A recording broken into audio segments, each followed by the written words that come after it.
বন্ধুরা, আজকে নিয়ে চলে এলাম আমের আচার। আমের আচারটা খেয়ে যে বাড়িতে এত প্রশংসা পাবো কোনোদিনও ভাবিনি। এটা হচ্ছে কাঁচা আর পাকা দুটোই আমের, মানে পাকা মানে আমটা একটু পেকে পেকে গিয়েছিলো, কাঁচাই ছিল। আর এটা সম্পূর্ণ গুড়ের। কীভাবে বাড়িতে করেছি তোমাদের সঙ্গে সেই ভিডিওটাই শেয়ার করব। তো চলো পুরো রেসিপিটা দেখতে থাকো।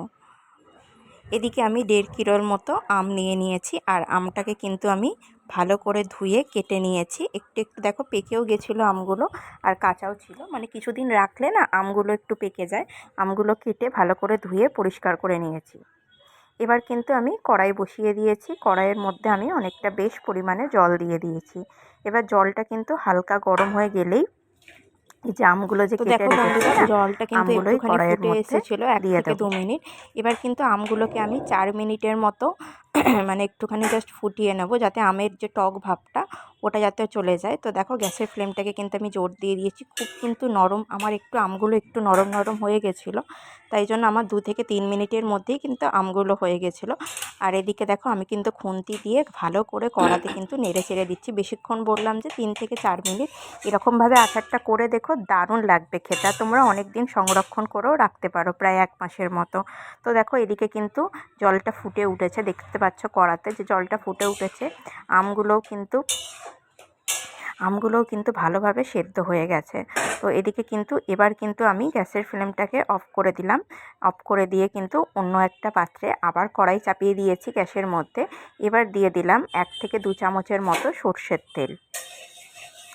এবার কড়াতে কিন্তু ভালোভাবে সর্ষের তেলটাকে লাগিয়ে নেব, যাতে সর্ষের তেলের একটা কাঁচা গন্ধটা চলে যায়। আর এদিকে দিয়ে দিচ্ছি আমি 5 ফোড়ন। 5 ফোড়ন দিলে কিন্তু আচারের স্বাদ দ্বিগুণ হয়ে যায়, তো 5 ফোড়ন আমাদের দিতেই হবে। তো দেখো আমি কিন্তু অল্প করে 5 ফোড়নটা দিয়ে দিলাম তেলের মধ্যে। এবার দিয়ে দিচ্ছি একটা বড় সাইজের তেজপাতা। তেজপাতাটাও কিন্তু তেলের মধ্যে ভালোভাবে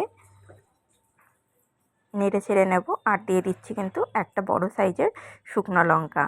তো আচারের জন্য কিন্তু এই মশলাটাই আমি ইউজ করেছি। তোমরা কিন্তু এই মশলাটা দিয়ে করবে, দেখবে আচারের স্বাদ কিন্তু দ্বিগুণ পরিমাণে বেড়ে যাবে। তো ভালো করে তেলটার সঙ্গে কিন্তু মশলাগুলোকে আমি ভালোভাবে মিশিয়ে নিচ্ছি।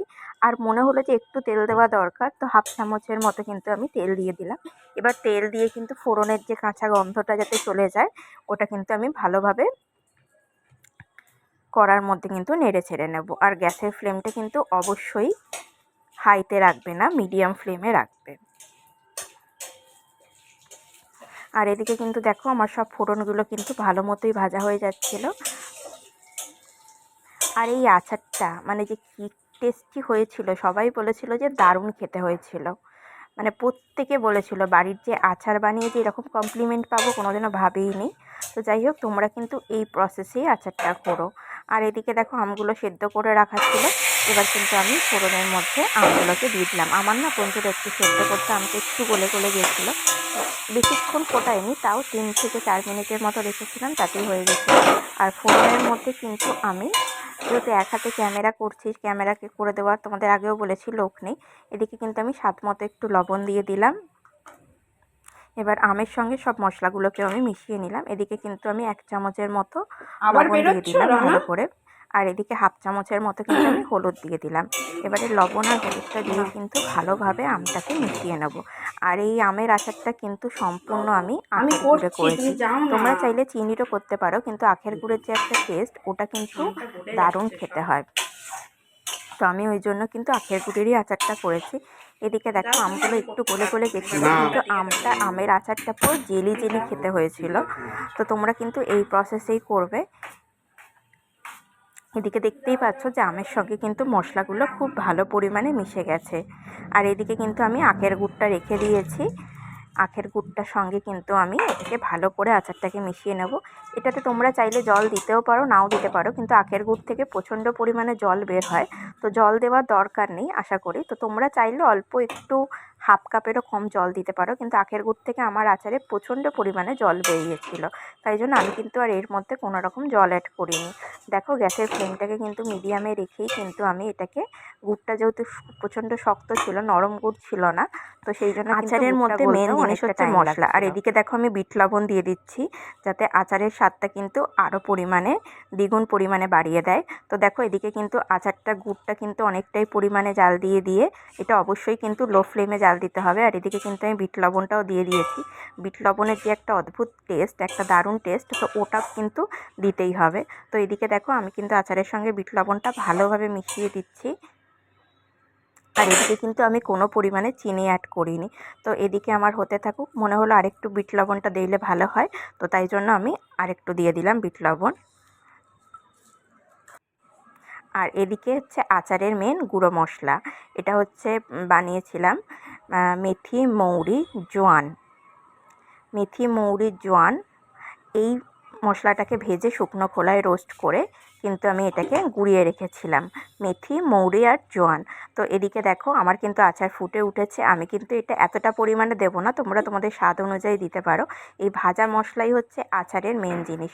তো দেখো আমি কিন্তু উপর থেকে ছড়িয়ে দিচ্ছি। আর আমার আচারও কিন্তু দেখছো আচারে কত আখের গুড় থেকে জল বেরিয়েছে। আমি কিন্তু কোনো রকম জল অ্যাড করিনি, তাও কিন্তু গুড় থেকে প্রচণ্ড পরিমাণে জল বেরিয়েছে। তো দেখো আচার কিন্তু আমার প্রায় রেডি হয়ে গেছে। আর 2 থেকে 3 মিনিট হলেই কিন্তু রেডি হয়ে যাবে। এদিকে কিন্তু আমি ওপর থেকে তোমরা তোমাদের স্বাদ বুঝে দেবে। বেশি পরিমাণে মেথি, মৌরি দিলে কিন্তু তেতো হয়ে যাবে। মেথি, মৌরি আর জোয়ান আছে।